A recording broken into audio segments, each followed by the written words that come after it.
Hey, what's up, everybody?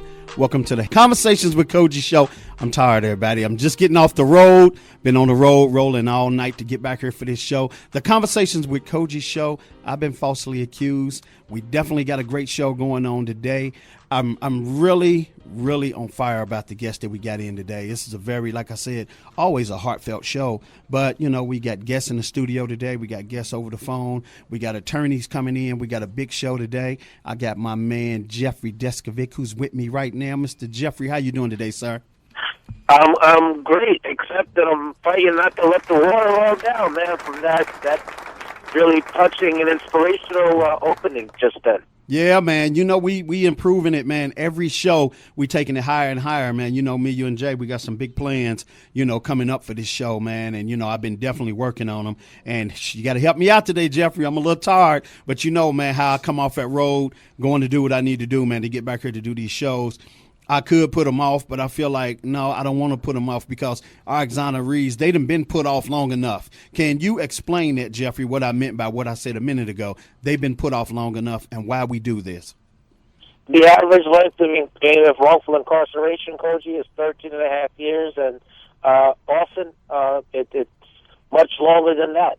Their act is actually served. You know, the wheels of justice are extremely slow. You know, they're really fast to railroad you and wrongfully convict you, make an arrest, and then, you know, take that all the way to the bank. But it's so slow and so hard to undo it. That's right. You're definitely right about that.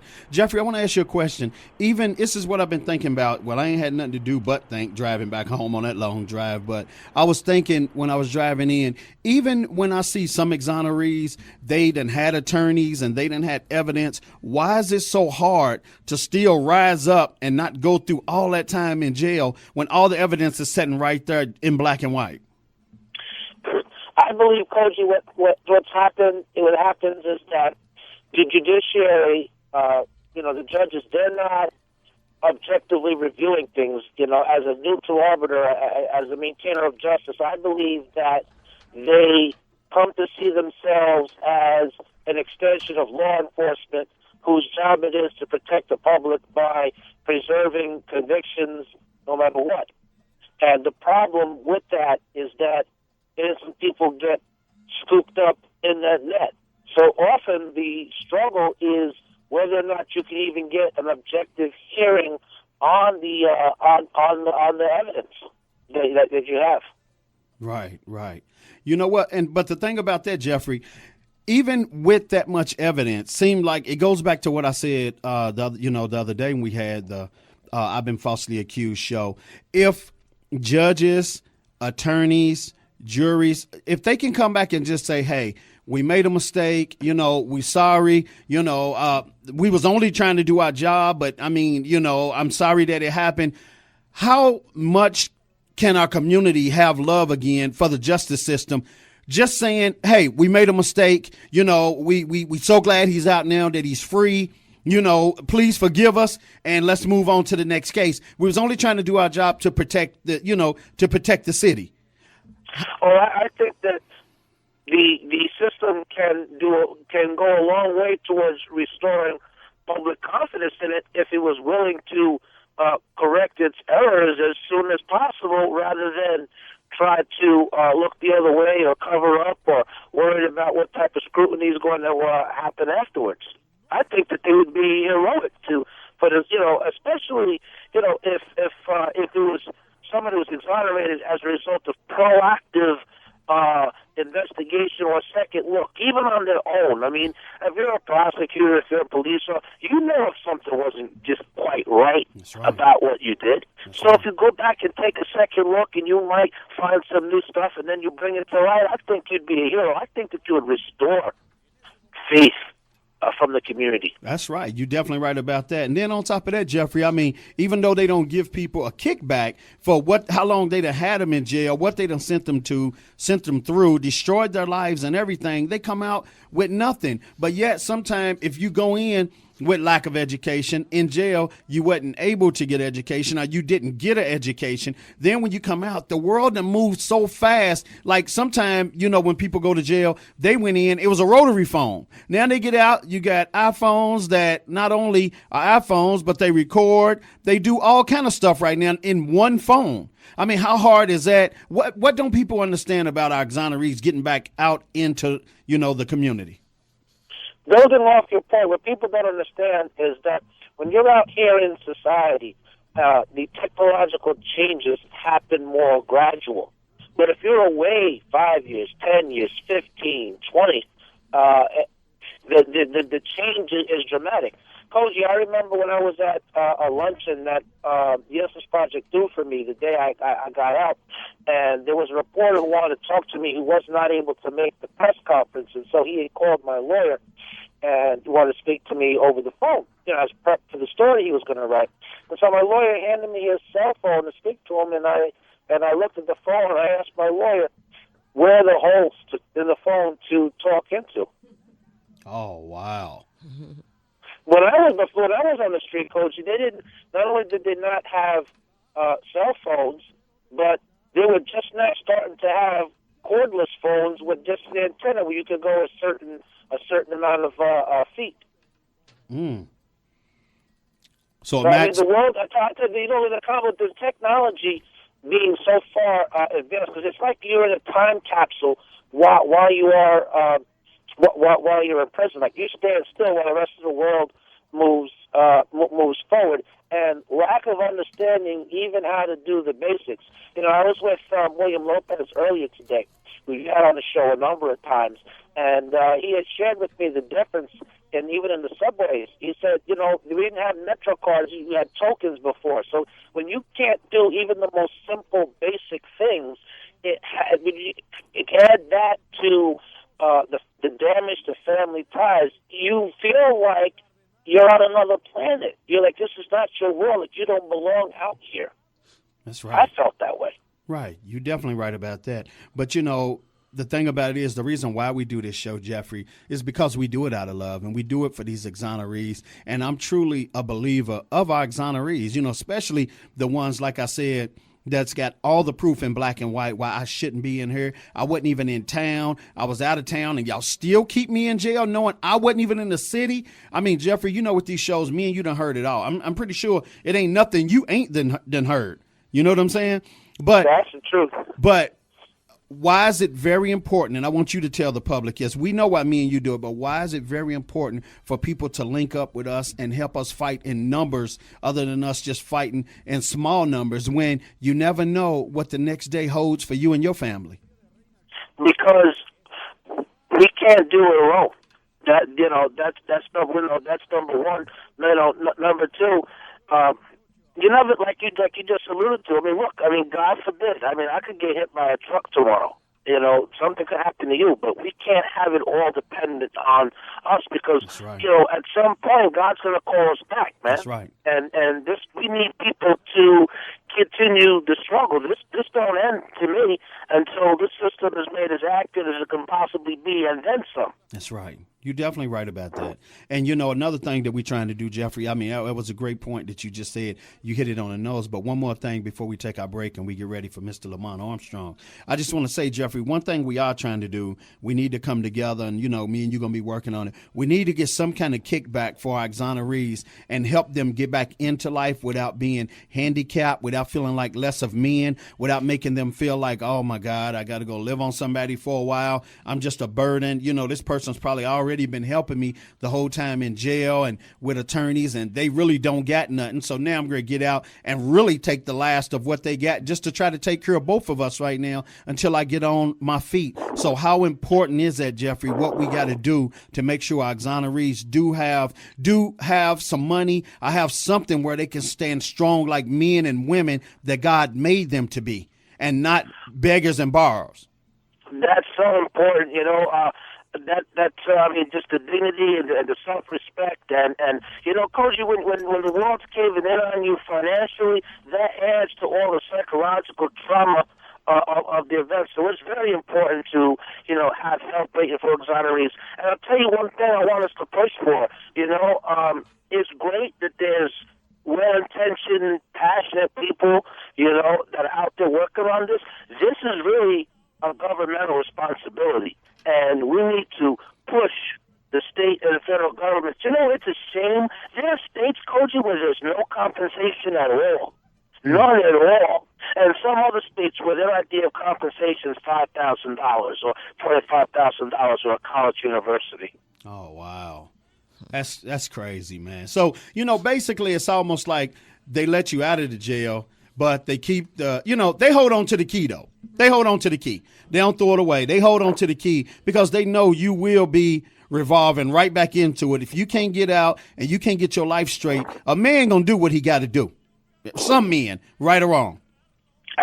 No, absolutely, Cogee. There's been studies where people who were wrongfully imprisoned were finally exonerated, and then after their release, for a variety of reasons, including not being able to deal with the mental after effects, but also economic reasons, like we're talking about, they wind up getting reincarcerated this time for crimes they did commit due to the extreme circumstances that they're put in which there's nothing out there for the exoneree when they're released. That's right. You're definitely right about that, Jeffrey. Great answers. And one thing I want to say before we go to break, Jeffrey, for a fact, me and you ain't getting paid a dime for what we do. We do this out of love, and we got up-teen shows. We got many shows that we've been doing, and we've been pushing hard. And how important is it for people to gravitate? If you don't gravitate to nothing with me and you, gravitate to this love we have in our heart for, the wrongly accused. It's essential, Cogee. If we can't, at the end of the day, if we can't back our advocacy work with grassroots support, that's right. We can't win. That's right. You're right about that, and that's what. And I'll be honest with you, I'm not into things. I'm not into doing, symbolic things. I like to do things for real. I want to win. That's right. Especially when I know that the cause is right and God's on our side. Cogee, I have to pursue something where I see a manner in which we can win. And the only way that's possible is if people do gravitate towards us. That's and, why should they not? That's right. I'm free. That's Cogee, right. I doubt I'll ever be wrongfully convicted of anything else again in my life. So it's not even about me. This is about people who are going to be who are currently wrongfully imprisoned now, people who are going to be wrongfully imprisoned in the future. Your thing is altruistic. We don't benefit. It actually costs us to do this, but we do it because it's the right thing. But we need everybody to help us to reinforce, make us stronger. That's right. In the ways in which they can. You're definitely right about that. But I just want to tell everybody, we do need money to keep this thing moving, to make sure that we help and all the people that we have helped and all the people that came through the show. But one thing I do want y'all to understand, love lasts longer than money. And I mean that. When you love what you do, you love the people you fighting for, and you love the cause, but you love yourself and love the blessing that God put inside of you to hold on and keep fighting. Because like I said, Jeffrey, to some people, this fight comes hard, but to me and you, it comes easy. And that shows that God put that favor and that blessing on me and you to make sure that these exonerees have a voice, have, a place they can speak out. But yet, no, we got their back. We fighting for them like we family members, and we ain't never met them a day in our life. You get what I'm saying? Absolutely. Cogee, there is no show. There is no radio show dedicated specifically to the topic of wrongful convictions, except your show, right? Well, there's no one else doing this. Well, we ready to take it higher. So this show ain't the only thing we getting ready to do because, like I said, man, I feel like our ancestors, they marched and marched and marched. Well, I'm the new breed. I ain't doing all that marching. I'm getting in. I'm ready to fight. I'm ready to do whatever I got to do to make sure we achieve our goal and what we need to do. Marching's cool. Marching's fine. It makes a statement. But I'm ready. I'm ready for outcome. I want to see the outcome of what we trying to do. We can march all day long. Maybe we can have people that march for us. But when it comes time to get in that ring and fight, give us the gloves. We ready to fight. You get what I'm saying? That's where I'm at with it. Absolutely. All right. So everybody, we want y'all definitely to get ready for Lamonte Armstrong. He's ready to come in a second. And I mean, his story's deep. I definitely want y'all to open your hearts, get your pens and your paper, get ready to get taught a lesson today. And like I said, this whole show, this whole movement, it's built on love. Love for exonerees, love for ourselves, love for whoever we believe in the higher power, but love for our family to get this education to keep them safe. We'll be right back. Stay locked in, stay tuned in, and we ready to get to work, baby. On a brisk Wednesday afternoon, this is where you can find Lamonte Armstrong at peace. But about 18 years ago, in a different kind of court, his life changed forever. When I heard the judge say that the jury, my peers, had found me guilty, I didn't know what to say. What do you say? You sorry for a crime you didn't do? Back in June, after 17 years behind bars for a murder he did not commit, he was finally released after newly tested evidence vindicated him. The road back to civilian life has its challenges. These phones really get on my nerves. She fell out laughing. She said, "Daddy, don't throw the phone under the bus." Before he was arrested, Armstrong wanted to work in drug counseling to help others. That's what he did in prison, teaching GED classes to other inmates. And soon after he got out, he landed a job at the Freedom House Recovery Center. So perhaps it turned out the way it was supposed to turn out. Just not soon enough. Armstrong has 2 kids who live in Guilford County, but he wishes his parents were still alive to see this. He's at peace, though, knowing they went to the grave believing in his innocence. He hasn't spoken to the victim's family, but hopes they now have all the answers. If me going to prison for 17 years got my professor's family closure, then I suppose, maybe I went to prison for a reason that was beyond me. Bigger than me. Another major change in his life, he was always a Tar Heels fan, but it was the people at Duke Law School that helped prove his innocence. I've had to start pulling for the Dukies. Hey, what's up, everybody? Welcome back to the Conversations with Cogee show. I'm your host, Cogee, with Mr. Jeffrey Deskovic. How you doing today, sir? I'm great. How you doing, Coach? All right, man. I'm all right. So, Jeffrey, you ready to do this? You ready to get it going? Absolutely. Let's set it up fire, Coach. Mr. Lamonte Armstrong, how you doing today, sir? I'm probably doing a lot better than I even think I am. Oh, I hear you. You know what? You're free. So I think you're doing great. You know what I'm saying? Well, I heard you say something on this radio program in your introduction. I'm supposedly free. Oh, okay. And let's hope I am. Yes, sir. And I suppose I'm striving to continue to try to be free. Yes, sir. And I have a lot of distrust within this system because I'm one of those persons that knows that it doesn't work. Right.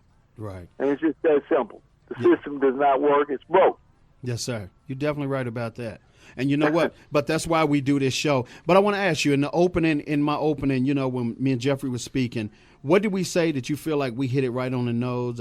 Did you feel like we said anything that might be wrong? Well, one of the things I think you spoke on was no one knows what is coming to them tomorrow. That's right. Yes, sir. And having said that, last year sometime I was over at UNC Chapel Hill campus, and I spoke to a bunch of law students.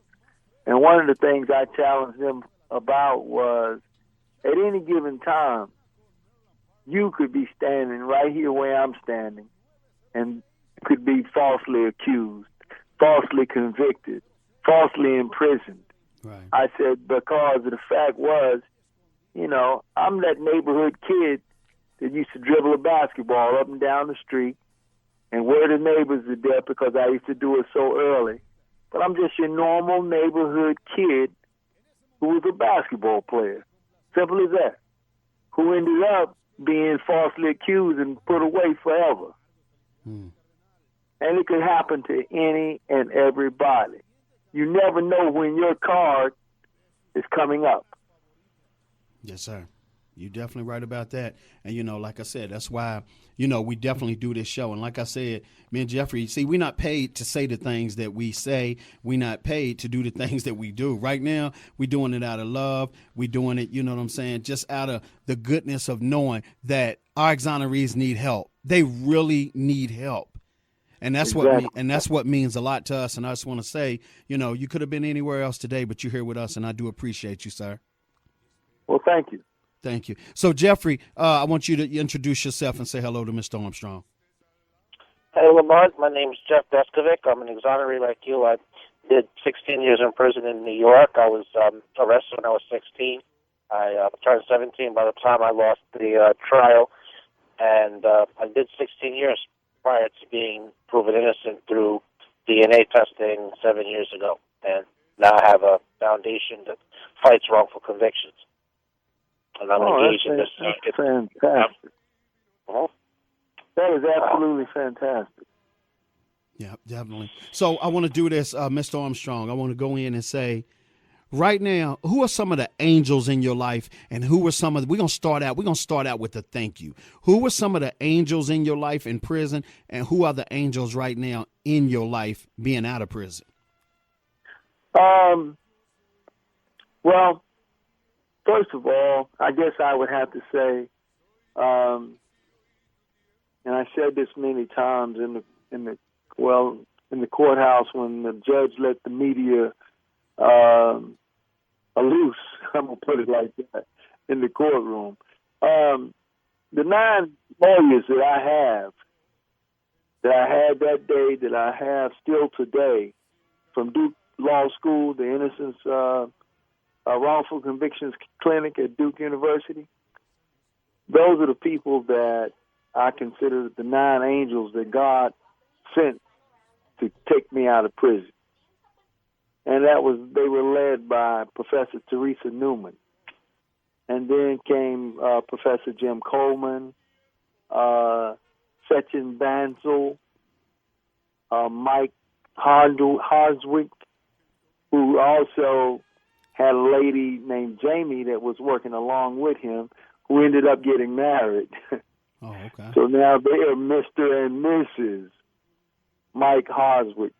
Okay. And they were living and working in New York. They now reside in Winston-Salem. And then we had Matt McGee, Natasha Aladina, and John Hibbert. All these were my lawyers. Oh, and I left out one, Dave Pisco. Okay. He's a lawyer here in Winston-Salem, also here in Winston-Salem, North Carolina. Okay. But these are the 9 people that I consider the angels who were sent to take me up out of this prison system. And then they were able to contact, because I came out, I'd been in so long, everybody in my family just about were dead and gone. And I had one brother that was in Miami, Florida, and I didn't want to move to Florida. So really I came out with nowhere to live. And upon coming out, out of prison after all those years with nowhere to live, I didn't know where to go. So it just so happens my lawyer found out about the Oxford House organization. And they kept bringing this lady's name to my, to my ear. And they were saying, well, this lady is a coordinator for the Oxford Houses here in Chapel Hill and Durham. And I, naturally asked, well, who is it? And they said, well, her name is Paula Harrington. And I was like, wow, okay. So can you guys locate her? Can you talk to her? Can you get me somewhere to live? And this was like about 2 weeks, I think, before I actually got out. So upon that, they did contact Miss Harrington, right? And when they told her that I was getting out and who I was, she said to them, you're talking about Lamonte Armstrong that killed Professor Compton at A&T. Mm. And Teresa Newman, the professor from Duke, says, no, we're not talking about Lamonte Armstrong that killed Professor Compton. We're talking about Lamonte Armstrong that's getting out because he didn't kill Professor Compton. That's right. And Paula said to them, he didn't. And she says, Paula, we're getting him out on Friday. The 29th of June, we're going to get Lamont out. And the reason we're getting him out because he did not kill Professor Compton. And strangely enough, let me tell you this. This lady, Paula Harrington, right, comes to find out, grew up on the same street with me in the same neighborhood. We grew up together. Mm. And that tells you how the public can be deceived. That's right. By the news media. That's right. And You you know what, Lamont? Lamont, hold on. I'm sorry. Let me interject for 1 second real quick. Now, go ahead. it goes back to what you said. How important is it? I'm going to let you speak on this because this is something that somebody spoke up on in your name and straightened everything out with what they said. How important is it when you standing with somebody and they say something wrong about somebody and you know it's wrong and you don't speak on their character? How she spoke and said, no, we are talking about Lamonte Armstrong, but we're talking about the one that didn't kill the professor. See, it's almost like forget what you're saying, forget what you heard. I'm telling you the real and the facts. How important is that to be real in somebody's face all the time and be real out of their face all the time?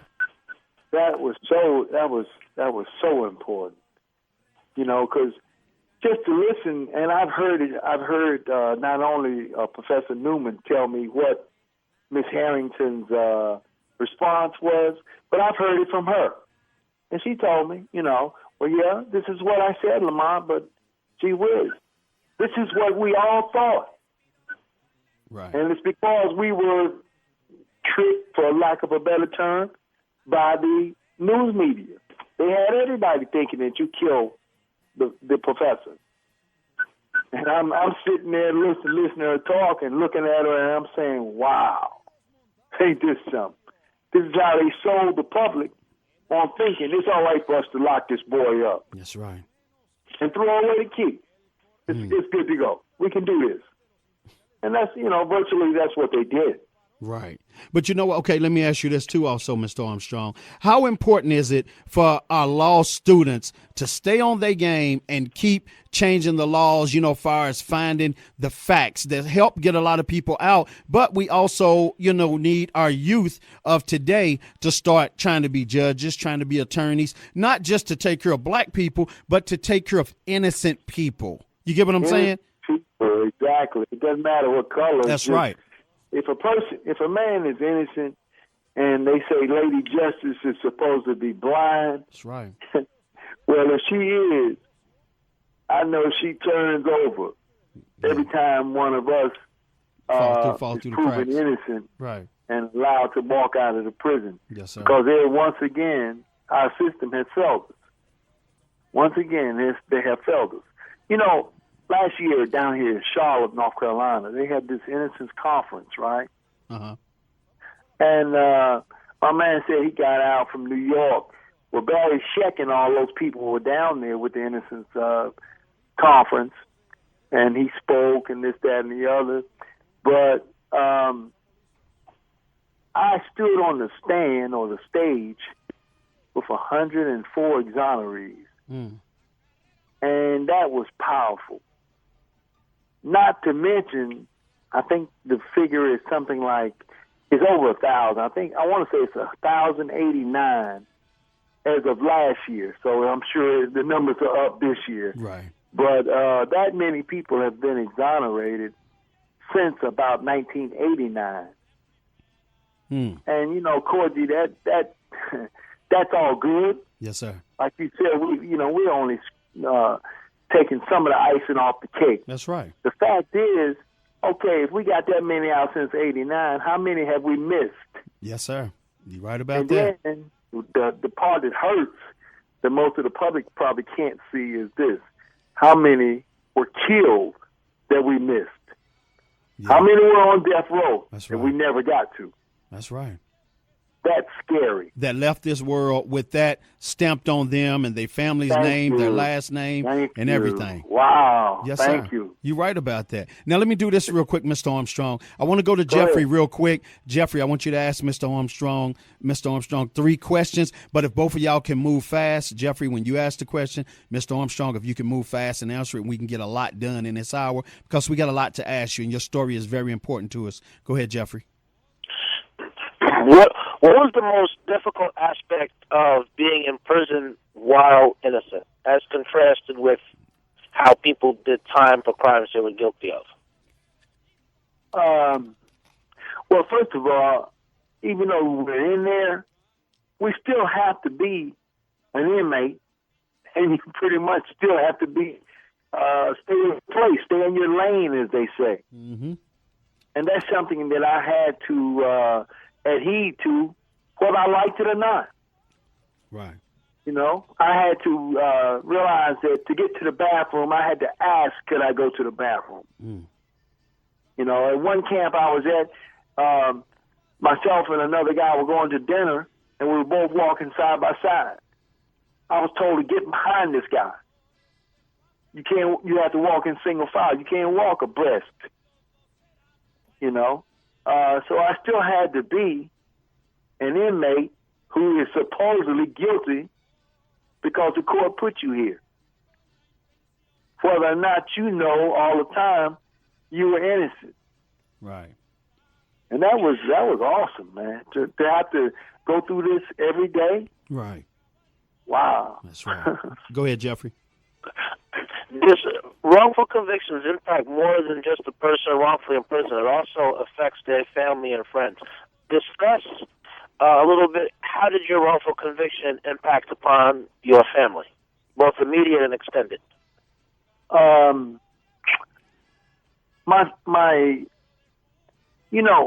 Over the time, and my mom and dad both died, okay, they passed away. I had 2 brothers, I had 2 kids, and they are of different mothers. And the one that I was with when I left the courtroom, her and her daughter, or her and our daughter, I'm sorry, were pretty tight when I left the street. But the fact is, this kind of situation devastates all people.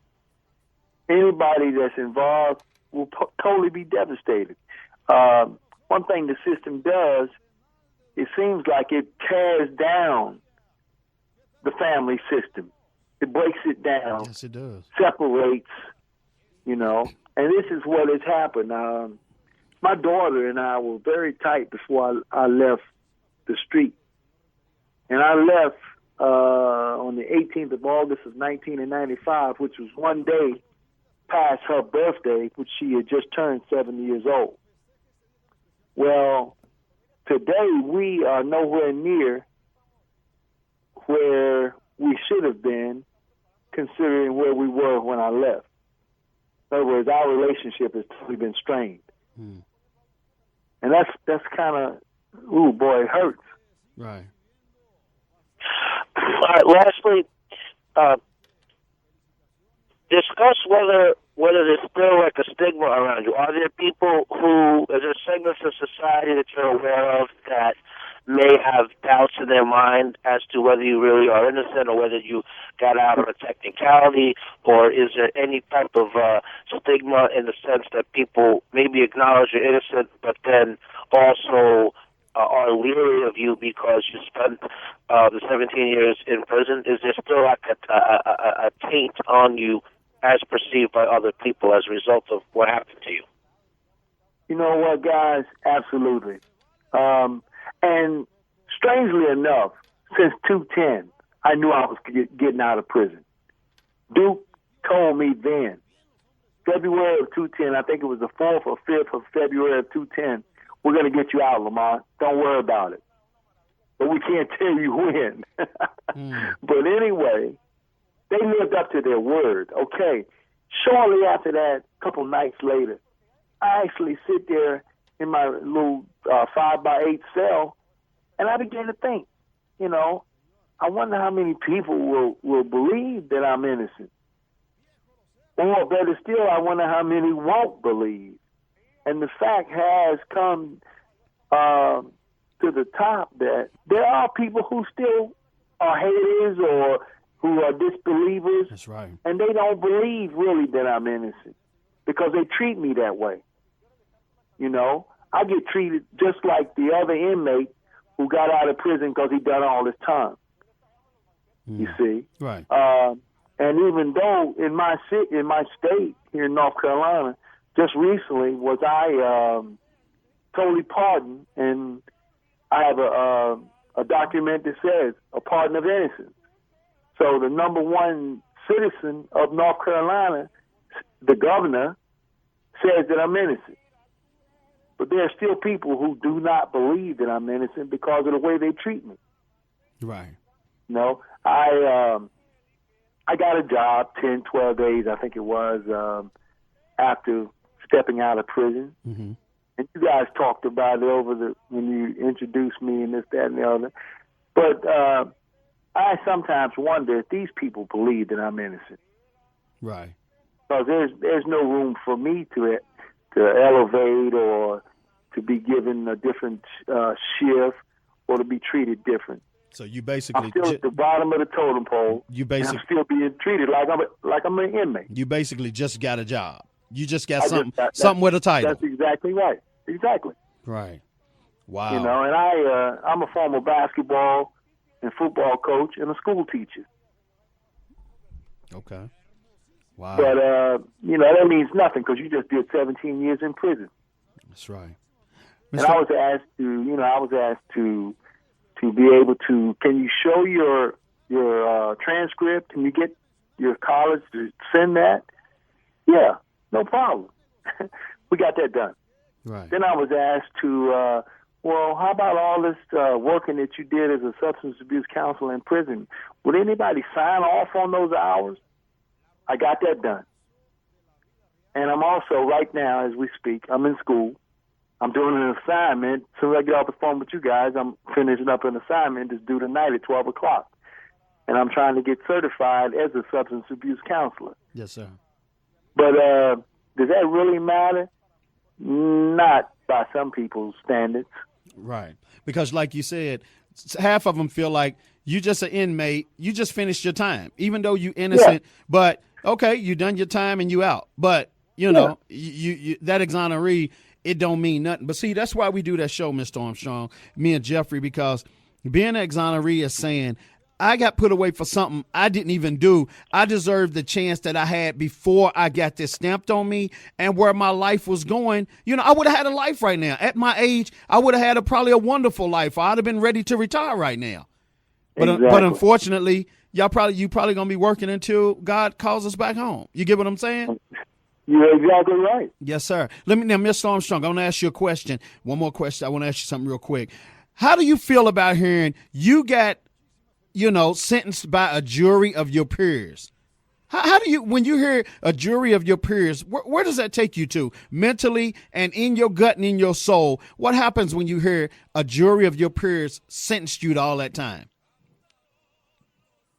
I have wrestled with that idea for the last maybe 5 years, wondering, and while standing there in the courtroom when the judge pronounced my sentence, I stood there and I heard what he said. Mr. Armstrong, I sentence you to the Department of Corrections for the rest of your natural life. And I stood there, and Cogee, I looked at those 12 people, and I'm saying to myself, did you just hear, during these days of trial, did you hear what I heard?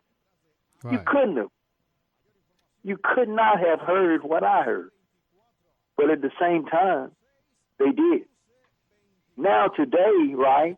Yes, sir. I wonder how they feel. See, my whole thing is, Mr. Armstrong, me and Jeffrey, How do you sleep at night, knowing you probably didn't want to come to jury duty, but you just came anyway? You was rushing to get it over with just to get back to your life. Because I understand it is strenuous, going through those cases and hearing everything. But how do you come in there and just say, I want to be out of here, so let's just call this person guilty, and I'm going to go home, and I want the best for my family, my life, my job, my church, my who I am, my last name, my everything. How do I want the best for mine, and I just threw somebody's away? You get what I'm saying? How do you wrestle with that? How do you not wrestle with that in your sleep when they heard they gave you natural life with no parole and all the stuff that they said to you? How can you not sit there and go, oh, my God, did I not do the right thing? Did I thoroughly think this out? Because I think it don't really hit until the judge say all that time. And like you said, when you looked over at them, how do you sleep with that? As a judge, how do you, and a prosecutor, how do you put somebody away and want to go home, hug your family, have dinner with your family, go on family trips, and not think that karma's going to come back? I say this on every show, and I'm going to say it again. How do you not think something's going to come down your family tree and going to chase you again and make you not be able to sleep at all at night, worrying about what's going on with your family, your job, your life, something, because you did it to somebody. You did it to somebody in 1995, and it might be 2014 right now, but you still owe that debt. You just tried to get a case over, and you threw plenty of lives away. You got to pay for that. You got to pay for that. What do you think about that, Mr. Armstrong? How about that? How about that? And you know what? That sounds like pretty much what this probably happens in all the cases, but that sounds like what happened in mine. But that's where my heart is. When I speak on that, that's where my heart is for that situation. Because let me tell you something. I couldn't kick nobody in a hole and throw dirt on it and go on and live my life and not think about that soul and that life I just put in the ground, and the children that's lost the family, the mothers that's lost a son, the sisters that's lost a brother. You get what I'm saying? And then vice versa if it was a female. Whenever we start letting people do stuff and we sit back and we don't care, of course they won't have a conscience. But if we start speaking out on it and we saying the things that I'm saying right now, something in back of your mind will start itching and scratching you and start kind of messing with your life. Half of the prosecutors, judges, and all that, half of them got drinking problems. You get what I'm saying? Half of them got drug problems. Half of them got a lot of things that's going on that don't nobody know about because of the stress of the job and conscience. I truly believe that. I truly believe it. You are probably right, too. Jeffrey, speak on it. I don't understand how the conscience doesn't bother people. When you maliciously,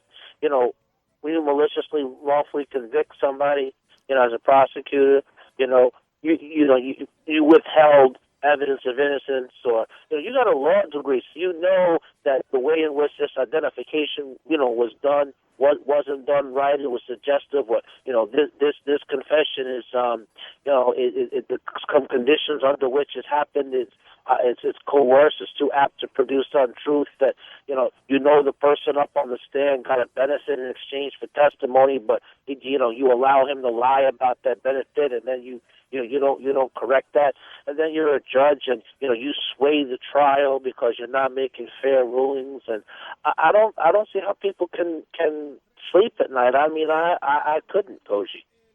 You're right about that. You definitely right about that. You know what? Now we down to 3 minutes, so we're gonna have to. Mr. Armstrong, are you in a rush? Can you roll with us for a minute? No, I'm with you. Okay, well, what I want to do, I want to cross you over into the second hour. We got our second guest in the studio, and they say they have no problem with letting you cross over into the second hour. You know what I'm saying? They're going to stay with us for the third hour. So is that okay with you? I'm fine. All right. So I want to ask you real quick. We're going to move real fast on these. What don't somebody understand about being put away in a newspaper and on the news and just walking around in jail, and you got this bullseye on you for this crime you didn't commit? What don't our public understand about that, Mr. Armstrong? That feeling that a man has to carry, knowing I would never in my life do nothing to somebody that y'all said I did to this man. Boy. That's a good question. Well, throughout the system, I'm talking about your correction staff. Mm-hmm. They treat you like your crime. They say they don't. A lot of them tell you they never read your jacket or whatever. They don't really know anything about your crime, but they treat you like you are a murderer. Yes, sir. They treat you like you are a child molester or a raper or a robber. Mm. I mean, then I can be the murderer that they put me away to be, and watch how they treat a child molester. I mean, you don't have to be a rocket scientist or a person with a doctorate degree to be able to see what you see. Yes, sir. You know what I mean? Yes, sir. Yes, sir. And I sit in there and I watch how they treated rapers and child molesters. Right. They treat them different than they treat murderers. That's right. Well, we're going to talk about that. They're probably scared of murderers. Right. You know Well, what I'm saying? yes. They're probably scared of them. Yes, sir. Well, what we're going to do, we're going to talk about that when we come back in the second hour. We got to cross out right now. Jeffrey, are you crossing over with me for a minute? I'll cross over with you for a minute. Yes, I will. Okay, all right. So, everybody, we definitely want y'all to stay locked in, tuned in. Thank you for tuning in. This is our I've Been Falsely Accused show with me and Mr. Jeffrey Deskovic. And like I said, we got Mr. Lamonte Armstrong, who's on with us right now, who done 17 years in jail. And we'll be right back, and we're going to finish hearing this story. Stay locked in. Stay tuned in.